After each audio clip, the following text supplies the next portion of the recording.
Welcome to Serious Talk, the Military Minute. I'm your host, Greg Banks. We're all about helping veterans, active service members, and military spouses find their place in the Salesforce ecosystem through real success stories and practical resources.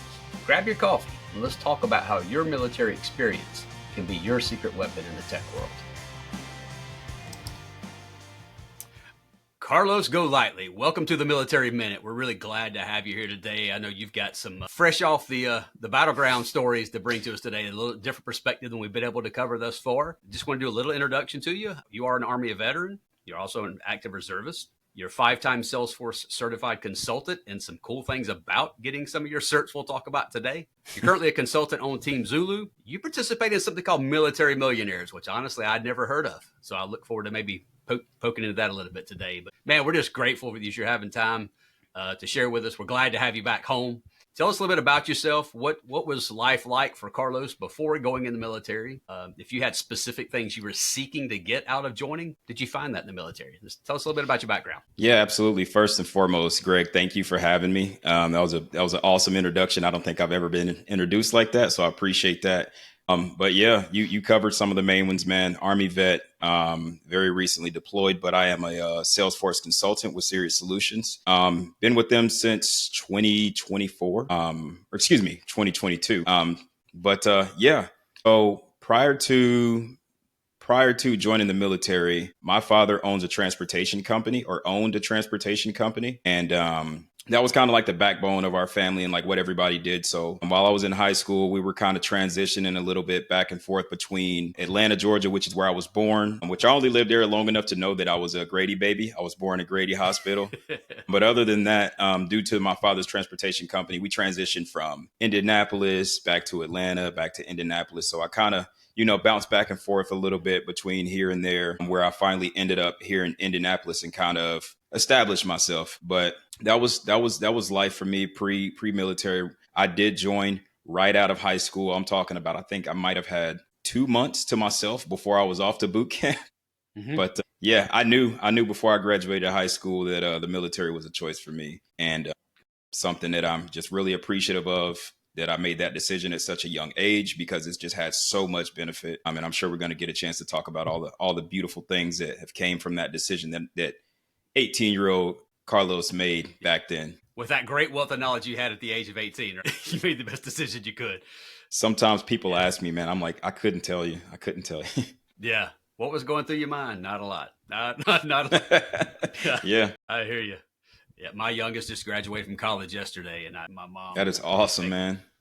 She texted out a picture of me getting my diploma in college, and I just kind of remember thinking, all right, this chapter that I've been in, like, I'm very well versed. I know a lot about this thing I've been in, but this chapter that's about to start, I know nothing about. So it's this conflicting kind of thing of I know a lot, but I also know nothing. And like, what exactly do I do with that? How do I go forth and do something useful with it? So I'm always interested in hearing veterans in particular, because I mean, I know a lot of people that went in because their home life was bad, or they just couldn't find the job they liked, or they were in trouble and they needed to get away from the people they were around, and that was an all expense paid way to do that.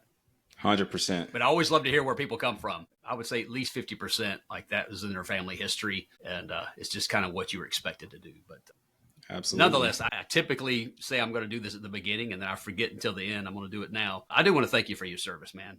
Around here, like, I'm always running my mouth about our veterans. It's kind of why I'm doing what I'm doing here. It is a tremendous point of passion for me. My father's a vet. My grandfather was a vet. And while my dad and grandfather didn't speak a lot about it, I didn't find myself at every parade when it came to town. There was an implied respect that just came from that. And, yeah. And I think in some ways, whether you like your parents or not, whether you seek to become them or not, there's just, you kind of naturally become a little bit about what you were around. And yeah, it was always very obvious to my dad and grandfather that was part of their life. My dad was in that Vietnam era, which is altogether a different kind of challenge that vets face. Oh man. Yeah. It was very different back then. I just read and look at the documentation, and literally I can only imagine versus, the military that we know today. Yeah. Yeah, at least, especially when you're coming home, right? To know what it looks like when people see the flag, when they see the uniform, like mostly what you're going to experience when you run into people with that. So. Yeah, before you get too far, I want to thank you for your support, Greg, and along with everybody in the nation that, supports the troops. And also thank you to your father and your grandfather for, for being part of that 1%. It's not only is that 1% rare, also the support of that 1% is that's super important. So I don't think people understand the actual value there sometimes. But yeah, I appreciate that. It's a cool thing. Again, my boys are grown, and you want to pour all you can. I got 2 sons, and you want to pour all you can into them. And man, I could write 7 books on the things I did wrong with my boys, but one thing I did right is their love for this country and the people that fought for it. When they That's know amazing. when we're out in public, if I see a vet, I'm going to say something. I'm going to buy their coffee. I'm going to do something to more than just say, hey. Yeah. And my sons, I think, even before they knew why they were doing it, they were also doing that. And 100%. my youngest, everything he's got's an American flag, his backpack, posters on his wall. Yep. It's really a cool thing. So glad to do it. Let's talk about your particular enlistment. I have that's an area I got to say that I really wasn't aware of. I knew about OCS because at one time I had toyed with the idea of going to OCS school after college. Mm-hmm. Met a girl and got married instead. But I know there's different types. So tell me a little bit about what type you signed up for, and if there was any intentionality around why you did that. What was the purpose, and how is it different? Yeah. So I decided to join. I joined the Army. You know, I can't say that it goes without saying, but for those who didn't know, there are multiple branches, right? So you got Army, Air Force, Navy, Marines, and those are like the big 4. They do have child organizations or whatever, but Space Force as well, which is technically Air Force. But anywho, yeah, I went Army route. I won't say that I had much of a choice, and the reason for that is because I've had throughout my childhood, I had like family extended, so like aunts and uncles, right, who kind of just pass through occasionally, just come and pay a visit, show everybody some love, and then just kind of drop a little gem with us and disappear. But the life that they lived was awesome, man. Like at the time, my aunts and uncles, they were stationed in Germany, and they'd just come and pay us a visit, and they would just tell us about the opportunity, the resources, everything that comes with being a service member. At that point, I didn't know much more, so I was just like, man, that sounds really exciting. Like, obviously, they planted the Army seed. But joining the military was a no-brainer for me. It wasn't very often, with them traveling so much. But when they came and, we had those conversations, I just often thought about the life that they had. And it just was like, that this Army thing, it sounds like nothing but good things can come from this. So it was just an easy choice for me to make at a very young age. Okay. And you did a straight 4-year enlistment. Is that the route you took? So I ended up going the reserves route. So I went Army Reserves, which basically, instead of going full-time active duty to where you are basically full-time, I went the Army Reserves route. So what that looked like for me right out of high school is I ship off to basic training. When I was at basic with everybody who was active duty, we're kind of all together. Basic training, AIT, also known as advanced individual training, which is like where you learn your job. They planted the seed that like, hey, if you want to pursue any other career, or you kind of want to, like, if there's any thought in the back of your mind that you might want to do something on the civilian side, go the reserves route. If you feel like you just want to be, full blown, they call it full blown HUA, but which is when you go full Army and you just want to go active duty, do that.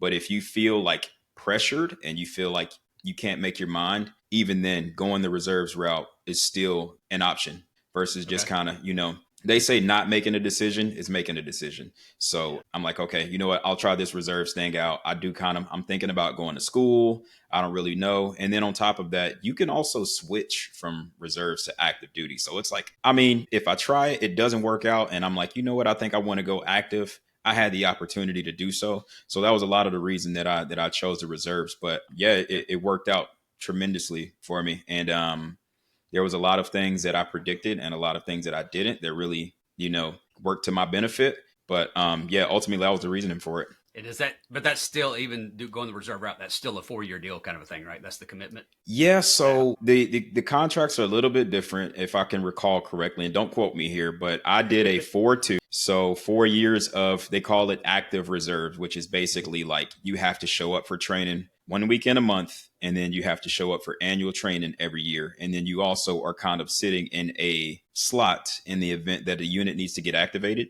So for 4 years, you've got to meet all those conditions. You got to show up for drills, you got to go to annual training, and you are technically deployable should the nation need to call on you. Okay.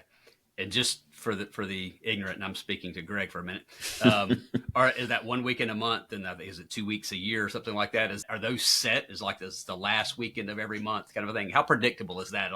If you're trying to do something outside the Army, you need to be able to communicate to those employers Yeah. with some regularity what your schedule is. How does that go? Yeah, absolutely. So generally speaking, your organization that you are assigned to will create this thing called a training schedule. And basically, it's just a memorandum, or it's just like a letter that's signed off on some really fancy paper that goes out to everybody.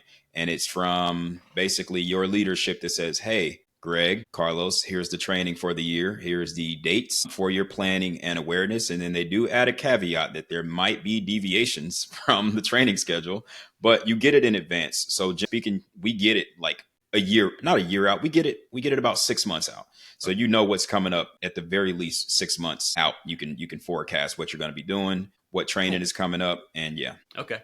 So in military terms, you have about as much say so as one might have over your life in terms of planning, right? Absolutely. Yeah, absolutely. Okay. Cool. One of the primary reasons we started this podcast is just the overwhelming stats about men and women who are the absolute best America has, without exception. I think if you look, Lord knows this nation wants to divide everybody into some type of bucket that we can differentiate and attack, right? But universally, and I think on both sides of the political aisle, largely, there's a love for, respect for, and an understanding we need to do all we can for our vets. We are really good at creating military programs. We're really great at recruiting. I think the fact we don't have a draft, we're the largest volunteer military in the world. I think all those things are great. What we don't do such a good job is on the back end, which is why I'm doing what I'm doing. Like, I want a way that we can take these stories, these journeys that all the people at Sirius and beyond that we'll talk to have done, and share them in a way that somebody's about to find their way out. Hopefully the things that we're going to talk about are things that will in some way make that journey a little bit better, a little bit easier. As I've been researching doing some of these things, there's some stats, and I found it interesting, like using AI to kind of get some of these stats, but it kind of separated a post 9/11 era as compared to pre 9/11. I mean, we've had some long conflicts in our past, but what happened post 9/11 was a 25 year plus, in many ways still going on, engagement. But here's some stats that I found that were really surprising to me. Half of the 9/11 vets say that it was somewhat difficult to readjust, where 31% say it was really difficult. So those who enlisted post 9/11 really found a hard time as they came back. 44% of post 9/11 vets report significant reintegration challenges, while 25% did so with pre 9/11. Again, just comparing, if somebody was pre 9/11 serving, they might not have been engagement in 25 years.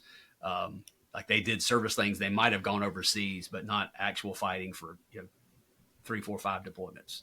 33% of vets claim finding a job their hardest challenge. Between 19 and 44% of vets suffer some level of PTSD, depression, anxiety, or substance abuse.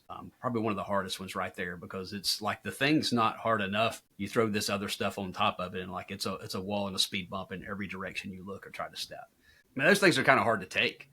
But if you think about when you talk to your recruiter and you were thinking, when you're looking to enlist, I know when you sign up active, I know this because my nephew signed up for the Corps, like you're agreeing to go in, but you also kind of choose from 1 or 2 potential careers that you want, the types of job training. I had no idea until he enlisted what that looked like. But talk a little bit about that, what you talked to your recruiter about, what career you chose, or was it assigned to you? And why did you pick that? What were your thoughts at that time, if you remember? Yeah, first, man, those stats crushing, man. Those are crushing. And it just I like to self-reflect often, and it just reminds me to be grateful for, just the chances of the opportunities that I have. But yeah, so what it boiled down to for me when I walked into that recruiter's office, they didn't have to reach out to me. I already knew I was joining, so I walked into their office. That's kind of like the golden question, though. Everybody's always like, man, what was the reason that you chose your occupation or your MOS? And for me, it was ammo. But I vividly remember him he on his desk, he had about 5 brochures. He had like HR, he had infantry, he had just a few different brochures, and I was just kind of looking at them. And then I'll just ask him, I'm like, hey man, can you explain to me what these are? Like, for some reason, sometimes I have an issue asking questions. So I was just like, can you explain to me, like, what are these different jobs?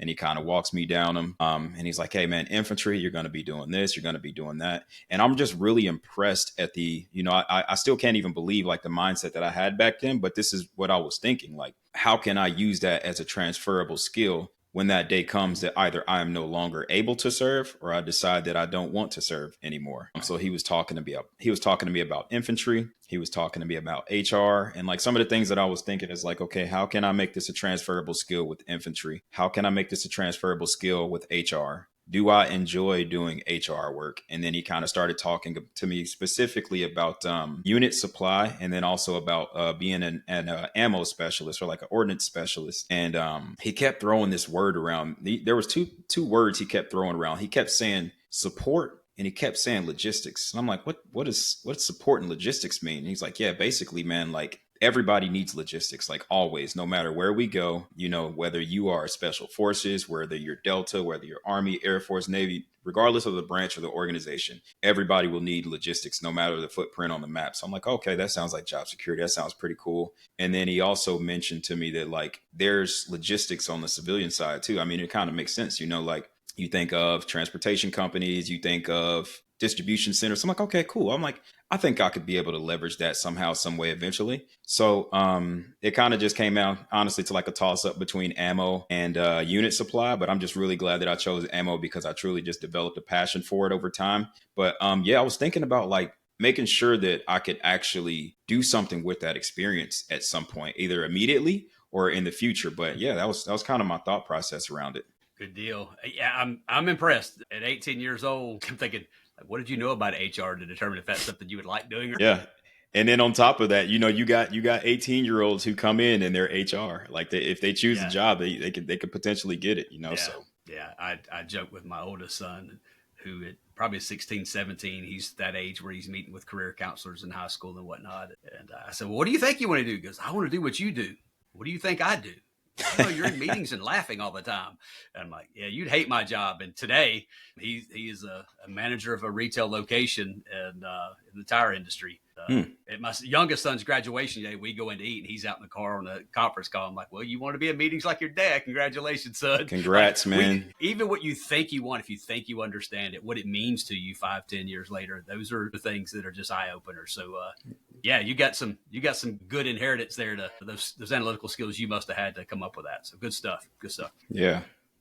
Think about that time in, like, and even knowing going in what you wanted to do when you got out, as you're approaching, stepping up your civilian life. One of the things I hear the most, and I've heard it through a lot of different veteran organizations I've researched, and I've heard it from talking to vets, is I've done hundreds of things in my military career, and I'm expected to translate that into some type of marketable skill or achievement that I can put on a resume, I can put on a job application, but I just don't see a way. There's too many things to list, or just no meaningful way to compare those military activities to civilian responsibilities. Was that your experience? And if not, please share the secret sauce, because it really maybe know what you wanted going in. You were thinking about it before, a lot earlier than others, but I'd love to hear what that looked like for you. Yeah, 100%. And I've got two use cases of that, I guess I'll say. But initially, when I first got back from basic training, and now I'm a reservist and I needed a real job, I joined this distribution center, and I leveraged basically the skills and the communicate. I leveraged my Army background and ordnance because I had learned a job. We had been to advanced individual training as well, so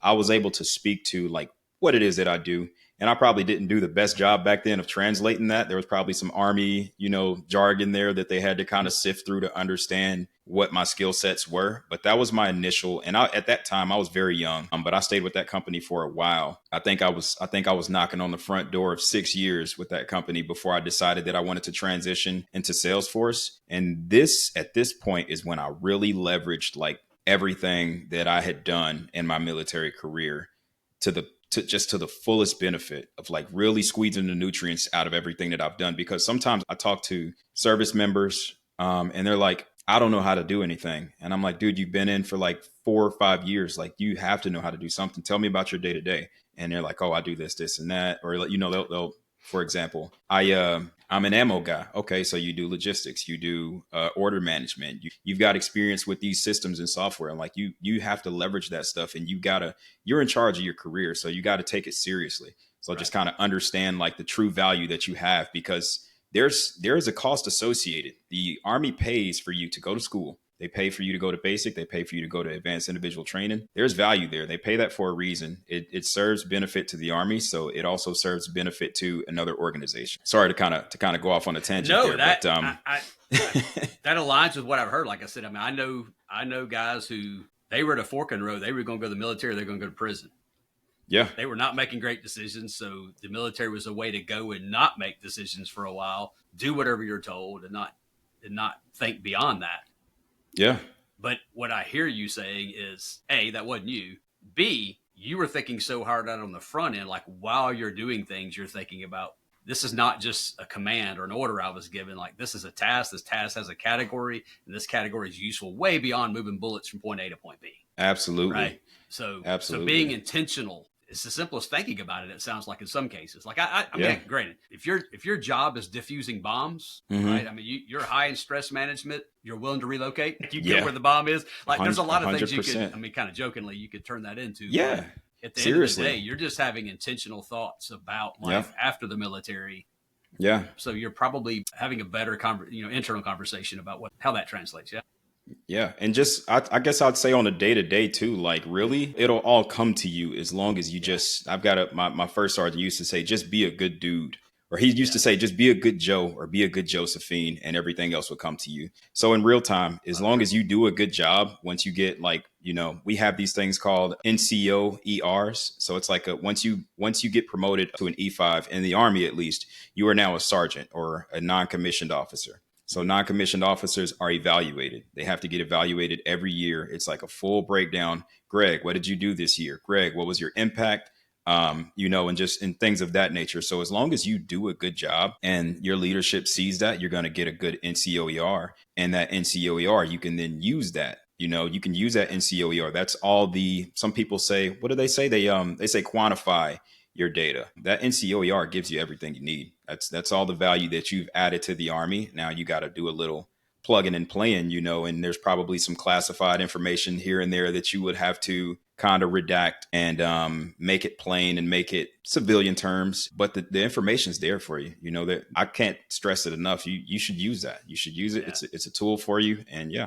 And that review process in and of itself is meaningful. You made a mention earlier about your choices and whatnot, about just choose to do the right thing, so to speak. The saying I heard was, if there's something painful in your life and you're not actively working to change it, then you're choosing it. Yeah. That's one of the same things I said when I heard it. And I'm like, all right, so I don't like my hours. I don't like my job. I don't like this. If I'm not actively doing something to make it better, then I'm choosing every day to make that part of my life. Yep. And so I'm thinking in the military, there's a remarkable percentage of your life. Like you don't really have a choice. Yeah. Get up, go, very true. Eat, sleep, shower, repeat. Right place, right time, right uniform. All the decisions are already made for you. Yeah. But within that, there's what you do and there's how you do it. Right. So I can choose to get up a little early. I can choose to do the job a little better. I can choose to help my brother next to me, even if that's not my job. And when I got to think, like, I don't know how much say-so you have over in going from an E1 to an E5, but I can almost guarantee if you're being a good Joe and you're doing those things, those reviews are going to go well. And that's a lesson that it transfers over any industry, any job, any career, any nation for that matter. I mean, I think I used to work with a global company, so I was on the phone with Europeans more than I was Americans. There's a lot of differences in the European culture, a lot. But that's one thing I think that transfers very, very well, no matter where you go, no matter what you do. Like just showing up. My son's band director used to say, early is on time and on time is late. You probably heard that a couple of times in your steps. Oh, yeah. But so in other words, you can go about doing your 4. You can punch the clock. And if that's all you do, then you're creating something that's going to be a little more difficult on the back end to figure out, what do I do with this? Yeah. But you can choose just to apply some good integrity, some good work ethic, respect, selflessness, servitude, all these things. These are all things that can be on top of what you're being ordered to do and to how you do it. And those are going to be things that really serve you well. Good stuff. 100%. You mentioned a while ago as you were thinking about what you were choosing and you were talking to people, right? There's a term on LinkedIn for that, networking. It's not just a LinkedIn term, I don't guess, but it's out there. Is that what that's called? That's what it's called. It's not a dating site. Yeah. Different kind of networking. Yeah, I got you. But I have found that if I talk to certain veterans and you say the term networking, they almost break out in a rash. Like that sounds like, and I'm old enough to think the same way. Yeah. That meant putting on a suit, going into a room and forcing conversation with a bunch of people I don't know and maybe I don't respect and don't want to know. Yeah. It just feels 100%. very forced. But the other side of that is I hear, this is a universal thing. Mm-hmm. When you're going through something hard, and it can be transitioning out of the military, it can be, burying a child or a spouse. When you face things like that, the universal thing that everybody wants is to talk to somebody that's further down this road. You've been through what I'm going through, and you're further down the road to me. I want to talk to somebody that can bring some clarity and some hope to this thing that I'm facing. By definition, that's networking, right? Yeah. You're in the room with other people that have done it. So again, as you think about what you went through on the way out, some intentional conversations you no doubt had, was it a purposeful networking thing, or was it more, look, I've got people around me and I'm just going to leverage this, and that's, I wasn't smart enough to think it was called networking, but it was something I knew that was going to help me. Yeah, Talk to me man. about that. And yeah, it is daunting for sure. Like when people say, hey, right off the bat, they were telling me, hey, come to these networking events. There was like some programs out there. They're like, hey, you should come to these networking events. And to your point, that's all that I thought of like, man, the thought of forcefully sitting in a room and kind of being like, hey, I don't know you. I feel the need to get to know you because I feel like we have it just feels real forced. It was real daunting. But yeah, so like when I decided to transition into working in the Salesforce ecosystem, obviously networking came up a good amount of times. Mm-hmm. They were like, hey, people like to hire people. So you need to get your name out there. You need to really start showcasing who Karlos is. You're a great guy. People need to know that. They're not going to know that on paper. So the only other way that you can do that is networking. So what did I do? I got on LinkedIn, and the first thing that I did was I started using this super powerful platform in a very two-dimensional way. Go, hey, I log in, and LinkedIn kind of helps. It gives you a little friendly nudge here, like, hey, Greg lives, in the same area as you. You should connect with him. And that's what I started doing. You start connecting with people that have, similarities with you, but just on a very small scale. So I'm like, oh, hey, I went to high school with this guy. Like I said, they'll give you some free ones. They'll throw some freebies out there. You guys went to school together, or like same city, something like that. But then I had a conversation with a buddy, and he was like, hey, man, you're using LinkedIn all wrong. So first of all, you need to understand that there is a veteran out there that is literally just chewing at the bit to help you. He can't wait. He or she can't wait. They just haven't connected with you yet, or you haven't connected with them yet. So he kind of gave me some advanced filtering kind of tactics, if you will,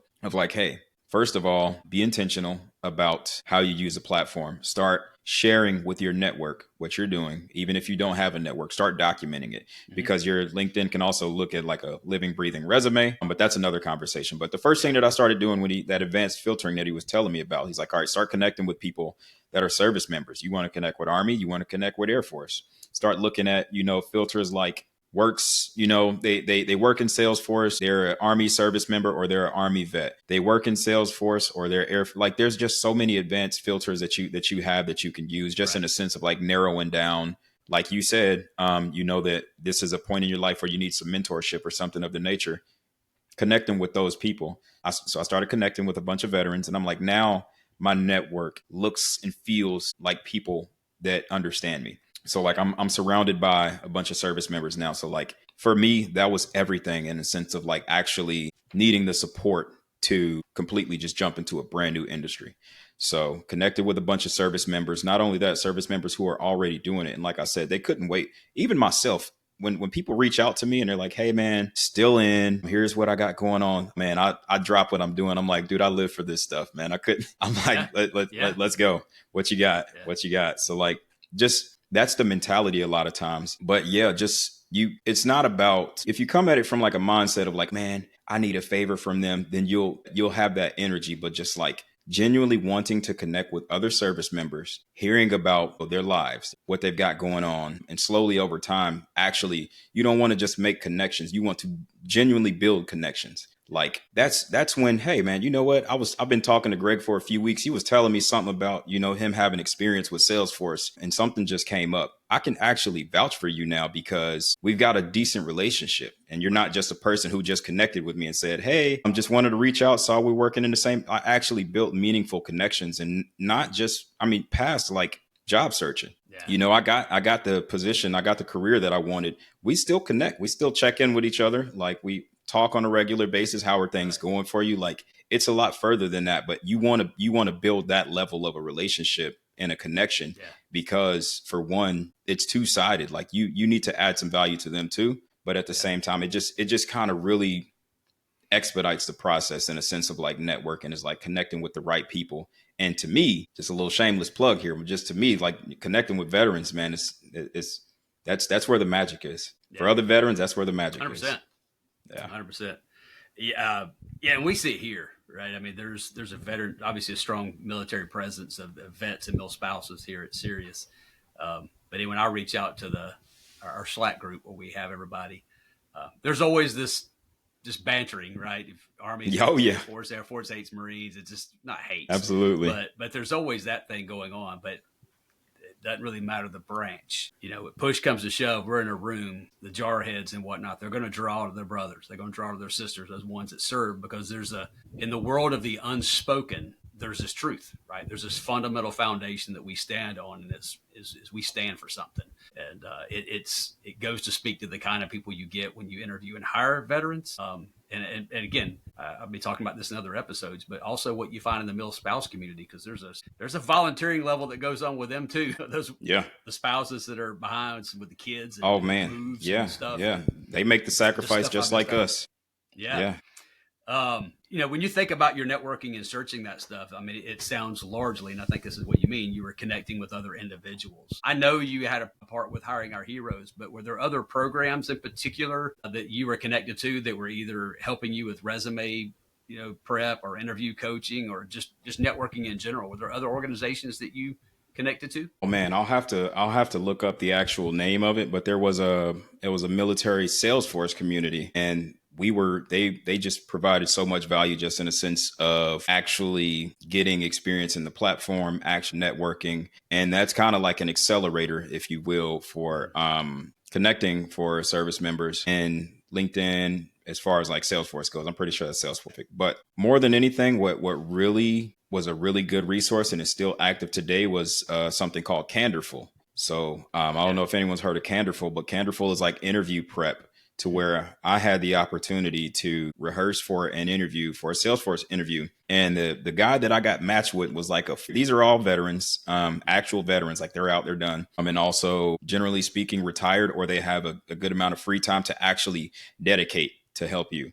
So I had like a former CEO of some major like Fortune 500 company. And he really talked me and calmed me down in my interview, because I'd never done like a formal interview like that, in a sense of like, the technical questions, the behavioral questions, the introduction, and just kind of telling me how to really build it out and structure it so that I can give the best representation of who I am and what I can offer to a company. Like, and to get that from him with his background, it was just, and it was absolutely free. Now, mind you, Candorful, I believe, is a nonprofit, but man, just the value there was just tremendous, and it was awesome. Okay, cool. I think Danielle had mentioned them as well, so we'll make sure we put a link to that organization in our show notes. Absolutely. But again, I'm just trying to pass along resources that others might use. We kind of made the turn towards your Salesforce career. When you think back to when you found out about Salesforce and you get, this sounds like a pretty cool road to go down. You look at training, learning opportunities in that. I remember you specifically posting you got a certification while you're away. I think that's one thing people may not realize about Salesforce is this a moving train. It's not just a train, it's in movement all the time.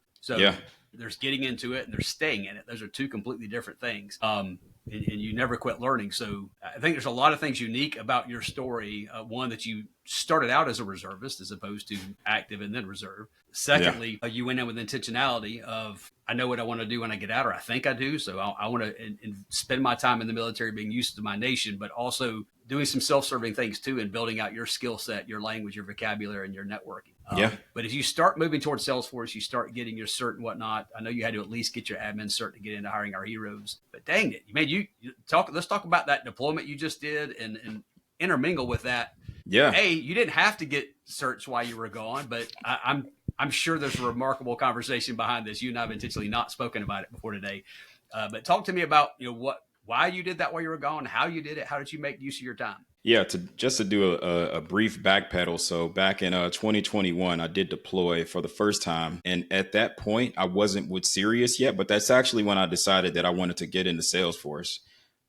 So I've got like this I call it like it's a way of thinking, I guess, for reservists, but I call it like I don't know, like a timing hack. But basically, I understood that kind of similar to college, you've got a wave of graduates, and you also have, versus that wave of graduates or potential candidates, you have demand. And sometimes the timing is like, okay, we've got a class of, I didn't go to college, so don't quote me here, but to keep things simple, let's just say that 100 students graduate soon and they're all going to go into accounting. Well, if it's like, well, I've stacked up the skills that we need for accounting, but I'm available now. You see what I mean? Like sometimes there can just be some timing opportunity there. Yeah.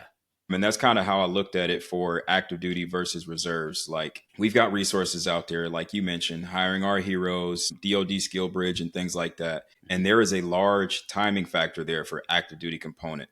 They have to be within a particular window. So like about to get out versus for reservists. And there's some, limitations to what programs that you can go for. But basically like realize that I could get some of these programs under my belt and like I wouldn't have to wait versus, there's no window for me to wait. So I'll just call that a timing hack that just kind of worked out for me. But another timing hack is, like you mentioned. So I got my admin cert in overseas in 2021. Yeah, man, I started off trying to study in the afternoon and like after work, I kept telling myself, yeah, I'm going to do it later.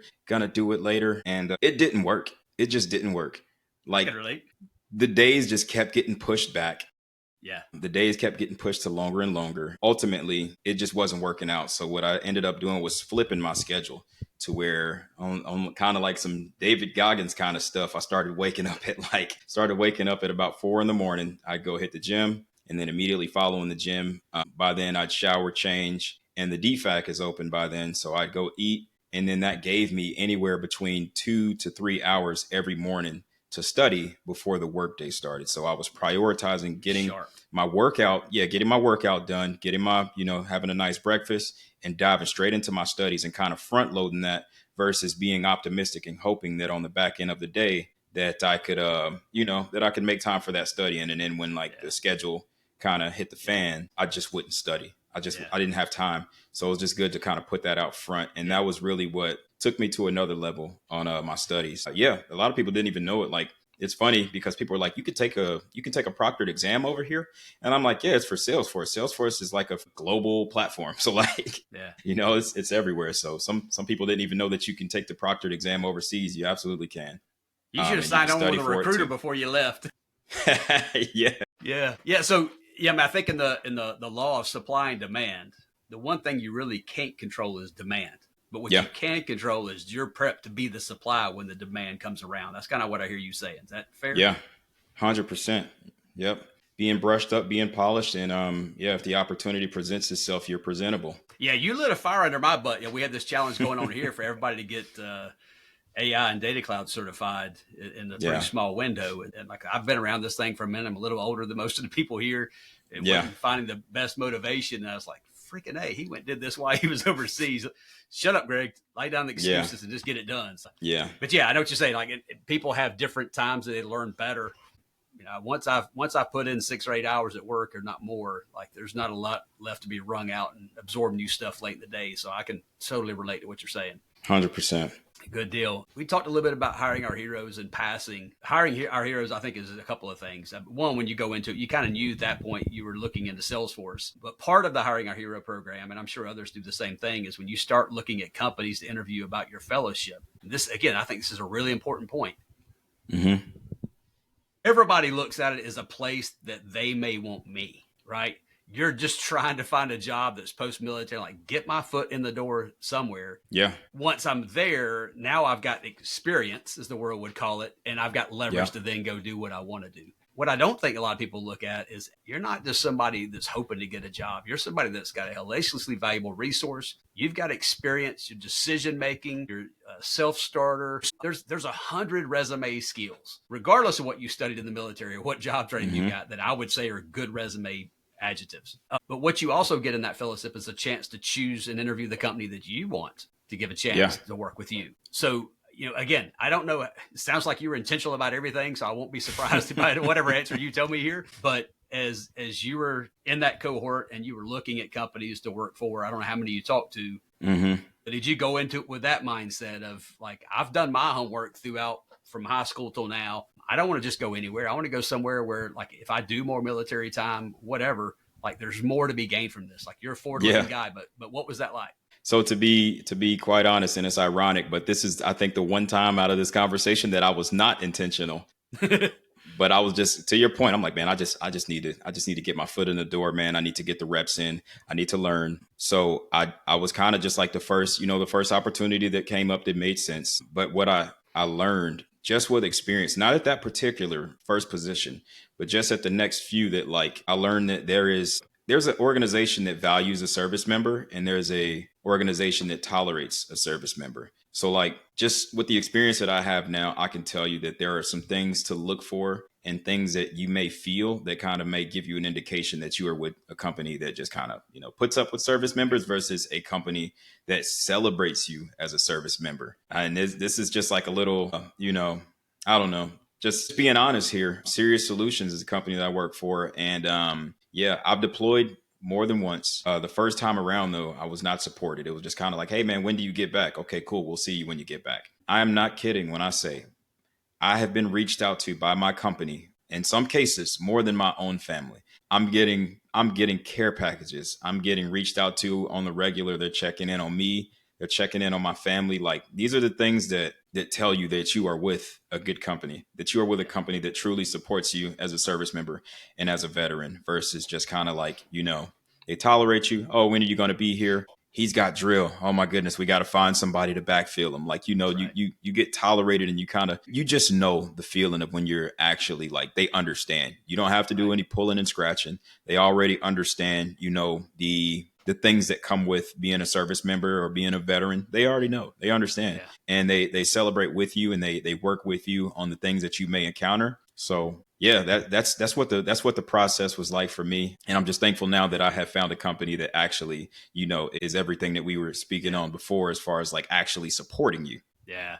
Yeah. This is, in my mind, this is kind of reinforcing that timing hack you talked about, right? I mean, if you'd have gone and got all the training, but you waited on that door to open to put yourself out there, you might have missed that window. If you'd have missed that window, you might not have been here. If you weren't here when you deployed, you might have been out of work when you came home. Every 100%. every one of these decisions, again, the intentionality by which you approached adult life, I'm just going to call it that because it was everything after high school. Yeah. It's quite impressive. But again, I just don't think that everybody goes about it that way. And everybody's situation is different. Once you're in the military, and I think, again, for this podcast, one reason we do the mil spouse side is the veterans almost always are not really having a chance to look for post-service employee until they're within a minimum, I think, a 6-month window, at the most Yeah. a year window. They don't get a lot Yeah. of time, which a year sounds like a long time until everything you've got to do in a year. And Mhm. that's hard. But a spouse might have the opportunity to get employed before the veteran is put their papers in. So again, just on both sides of that coin, the intentionality you can go about really matters. So while you may not be able to apply before that 6-month window, you have time to do research. You have time to get training. You have time to go do these other things. Hack your time. Do a 100%. Carlos. If you learned anything, use that time and be intentional.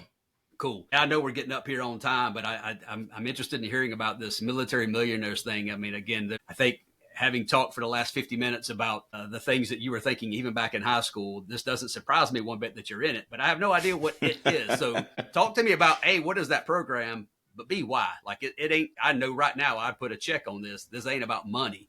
This is about the ability to do the things you actually want to do. So talk to me a little bit about that. Absolutely. So it's called From Military to Millionaire. It is a program or a group that was started by a Marine named David Perret. And what stuck out to me was everything that you were just saying. Is like, for one, people that are like me. There's service members that are, either, regardless of the branch, they're service members, right? We've got all the same resources. We speak the same language, and just getting after it, as far as financially, resource wise, health, everything, you name it. So it's not just about money, but it is a community it is real estate focused. So it's kind of like using real estate primarily as a means or a tool to free you financially from whatever hardship, or just Right. kind of create some cushion for you, right, to actually do the things that you want to do in life. for me, I want to travel. I want to travel a lot. I really don't enjoy the fact that I've traveled more for the military than I have for myself. So that's the narrative that I want to change. As you were talking about intentionality, that's very true there, that I'm like, I don't like that, and I would like to change that. So I'm going to start making some wiser decisions, going to start making some investments, and I'm going to educate myself so that I can change that narrative. Because like we said earlier, like if you don't make a decision, that is a decision. Yeah. Yeah. Some people think, oh, I can sit on it and wait. Okay, you waited for 90 days. That 90 days was such a good opportunity to do X, Y, and Z. So like, that's why I joined the group. It's a bunch of active duty, retired service members across all branches. We even got Space Force, which is pretty cool. But yeah, we just get together. I'm actually a what they call a squad leader for shout out to Squad 75 if anybody sees this. But I'm a squad leader for my squad, and this is all walks of life. Like, I'm probably the youngest person in the room, but I'm leading the squad just in a sense of holding everybody accountable. These are guys and girls that are telling me about their kids, their family, what they want to do, how they're going to get there. And I just find that so unique to be able to have such an intimate group like that, to where you can be intentional and be a part of the reason that people's lives start looking the way that they want them to look. So, I don't know, man. There was intentionality there for sure in a sense of joining a group. But yeah, we actually hold in-person meetings as well. So I met all of these guys for the first time in Nashville. Really cool. We've also got another event coming up. So I got a lot of work to do before the next event in Austin. But yeah, it's just about networking, working together, and just actually holding each other accountable to, make your life look the way you want it to look. Yeah, there's probably a military lesson in there somewhere, right? About sharing burden, covering one another's back, right? To me, this is a great takeaway here. We could probably write a book about this particular episode, man. It's been greatly enlightening for me to learn more about you. I regret I haven't had a chance to work directly with you more in your time here. Yeah. But that said, I hear people say all the time, I don't have time for that. You got the same number of seconds in your day I've got in mine. It's not about what time you've got. It's about how you're using the time you have. So when you were in the military, when you were deployed, all these things, you're taking those 24 hours and you're squeezing in all you can squeeze in. Dave Ramsey's a financial guy out of Tennessee, wrote the book, The Total Money Makeover. And I love listening to him. He does a radio show. He's a great guy. But the way he phrased it is right now, live like no one else. So later you can live like no one else. And what he means by that is right now, say no to 7 Starbucks a week. Say no to the brand new car every 2 years. Say no to the $400,000 house. If you say no to some of those things, then take the money you have, little or much, and use it for your favor later. Part of his 7-step strategy is be wealthy and give it all away. And you see millionaires do this. And man, I applaud your mindset. I applaud the intentionality you got, man. This is I feel like I'm going to have to talk to Tim about you speaking to the company, man. You got your act together, brother. And I'm proud to call you a friend and a colleague. And again, I can't thank you enough for your service, what you have done and what you are doing. But before we go, I just want to give you a chance. If there's one group out there that's going to listen to this and you just want you looking at them, one piece of advice outside of the things we've covered. So one more thing you want to throw out. One piece of advice. It kind of goes in line with everything else. How does that saying go? It's like a saying out there somewhere. In order to be a rock star, you got to start. Or something. It's something. I probably messed it up, but like basically, man, you got to start somewhere, even if it's small, even if it doesn't seem significant. You got to start, and then it can have a snowball effect over time. But even those small wins, they stack up, and they will get you there. But you have to start. So many people just like feel the need to wait until the stars are aligned, and okay, now everything is perfect. Now I can start.